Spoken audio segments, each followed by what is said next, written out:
Normally इंसान की करता है कि वो जल्दी जल्दी उम्रा करता है।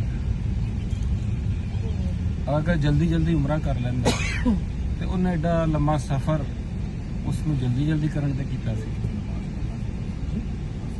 उन्हें ते उम्रा कीता सी कि वो अपने आप नूं क्लीन कर रहे।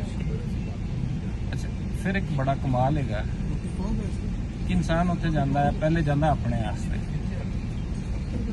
अगर किसी जगह ते सेल लगी होवे बड़ी सोहनी, बंदा अपनी चीज़ां बाय कर लेंदा, फिर फौरन उसका ख्याल होंदा है कि मैं अपनी अम्मी नूं कॉल कर लवां, उधर कॉल कर लवां, उन्होंने दस दिया कि इत्थे बड़ी सस्ती चीज़ लगी।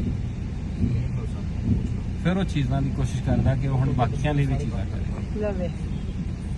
इसे तरह ही अगर तुसीं जल्दी जल्दी करोगे तो अपने लिए करोगे, अगर तुसीं सुकून ना करोगे तो तुहाड़ियां दुआवां पहले तो पहले चक्कर च खत्म हो जांदियां। फिर तुहानूं याद आंदे तुहाडे अपने, क्योंकि उम्रे के दौरान जिन्नियां भी दुआवां ने वो कबूल होनियां और अल्लाह ने उत्थे फरिश्तियां दा ऐसा सैटअप किया है कि उत्थे देण वाला अनलिमिटेड आ, लेण वालियां दी लिमिट आ। साडी सोच है कि असीं की मंग सकते, तो जिहड़े लोग अनलिमिटेड ने वो मंगदे जो हुजूर सल्लल्लाहु अलैहि वसल्लम ने मंगे कि मेरी सारी उम्मत नूं बख्श दे। और फिर इंसान अनलिमिटेड थॉट हो जाना शुरू हो जाता है।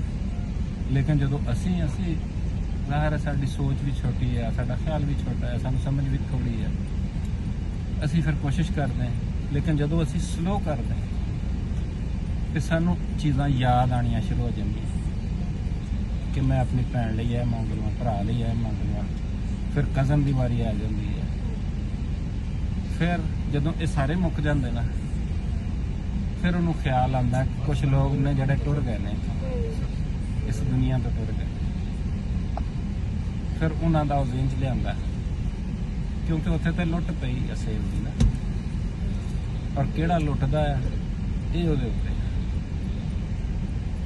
और जोड़े टुर गए ने फिर उन्होंने लिए की करता है, किन्नी क सेल उन्होंने तक पहुँचाता है, ये उहदी मर्जी। लेकिन उत्थे माल बड़ा पिया, फिर वो अगले लैवल पे जाता है।